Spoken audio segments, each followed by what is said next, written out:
Alrighty, friends, we are going to be taking a look at 7-4, day one. It's kind of an extension of 7-3 in that we're still going to be using elimination. But the difference is that we need to create. We aren't going to have, we're going to need to create an equal but opposite pair.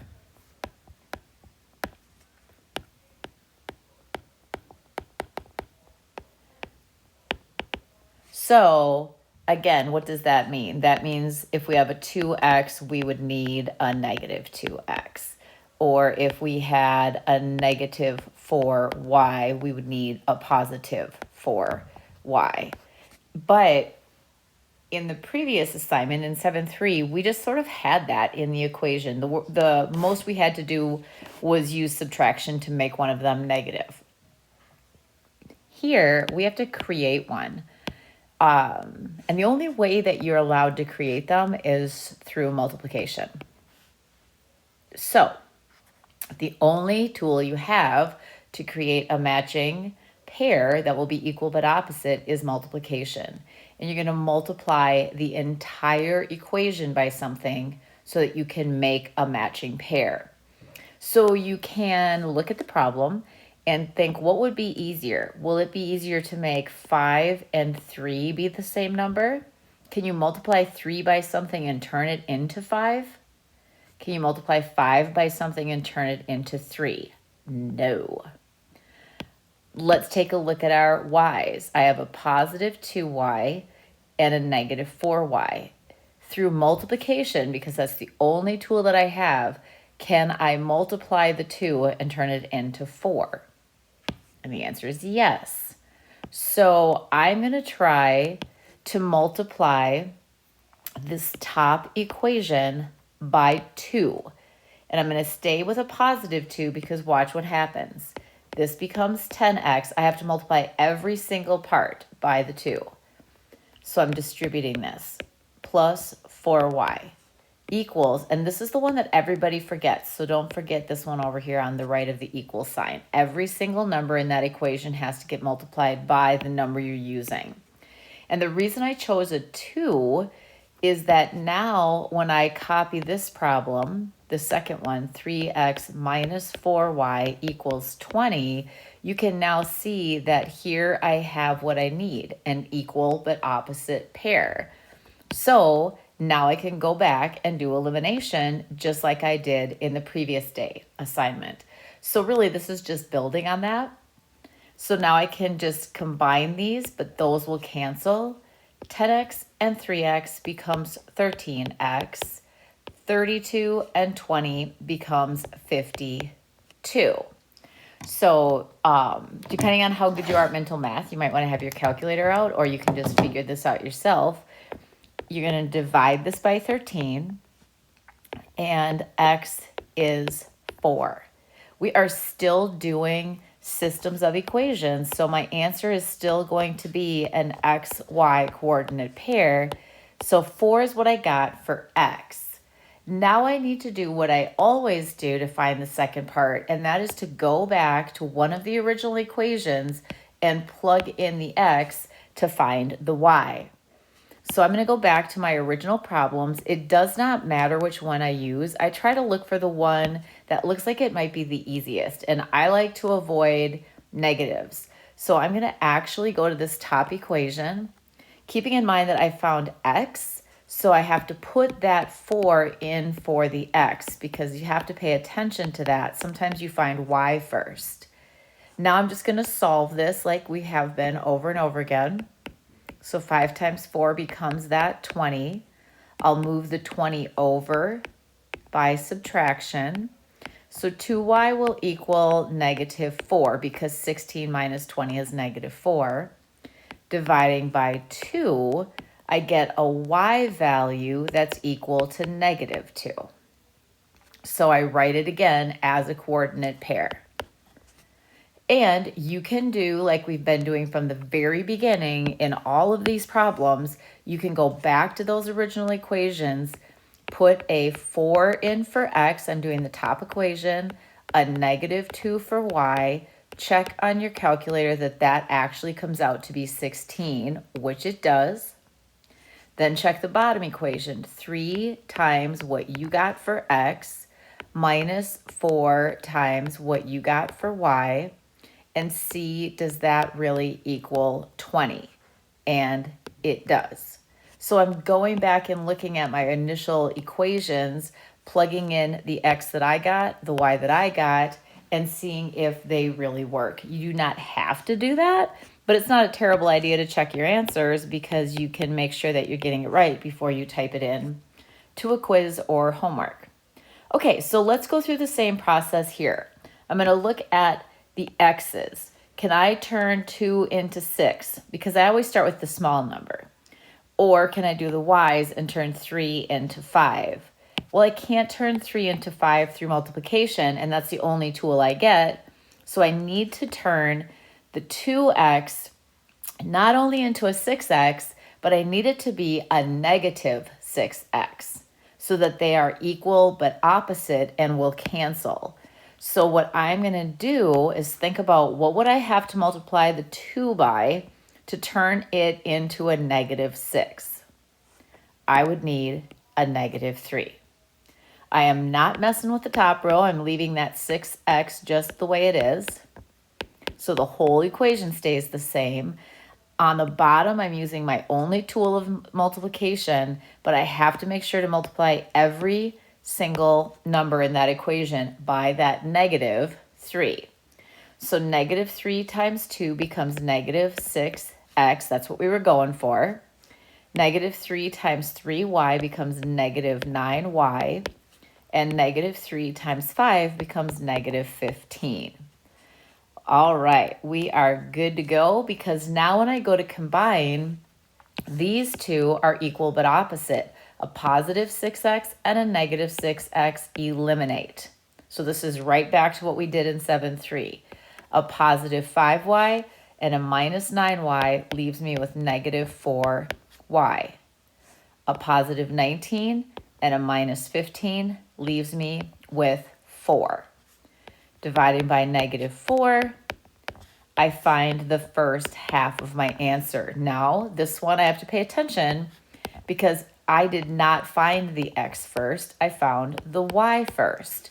So it's important to put it in the y spot for my answer, but it's even more important that when I go back now to plug it in to whichever equation I choose, the original equation, I need to make sure that I put that in for y, not x. So I'll be replacing the y with a negative 1. You can choose the top, you can choose the bottom. Just because the numbers are small, I'd probably try the bottom. So I have 2x plus 3 times what I just got for y equals 5. And then I'm just going to solve. So this becomes 2x minus 3 when I multiply the 3 times negative 1. Then I'm adding, I'm adding 3 to both sides. Got a little ahead of myself there. Spoiler alert that was going to be an 8. Divide by 2. So I'm finding x has a value of 4. Going to put that as my answer. That's the x coordinate. And then if I really want to double check, I'm going to go back to my equations and plug in 6 times my x plus 5 times my y and see if that is going to equal 19. 20 minus 5. Check.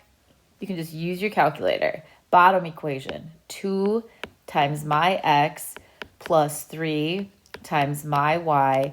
Does that really equal 5? And it will. So I don't have to, but it's not a terrible idea to check. Look at what we have here now. Same thing, we're just practicing. Which thing can you turn negative 2 into 6 by multiplying? Or can you turn negative 2 into 3 by multiplying? Because you're trying to make them match up and all you can do is multiply. You cannot turn the 2 into a 3, so we're back to a 6 and a 2 pairing. Now notice that one of them is already positive and one is already negative, so I don't have to deal with that. All I need to do is multiply the bottom row, because that's the smaller number, and multiply it by a 3. Why? Well, the top is 6x minus 2y equals 1. And when I distribute that 3, the very first thing I get is a negative 6x, and that's going to prove to be the thing that is equal but opposite and will therefore eliminate. But everything has to get tripled. So 3 times 3y and 3 times negative 5. All right. So these eliminate. Negative 2 and a positive 9y gives me 7y. Positive 1 and negative 15 gives me negative 14. Dividing by 7, I get a y value of negative 2.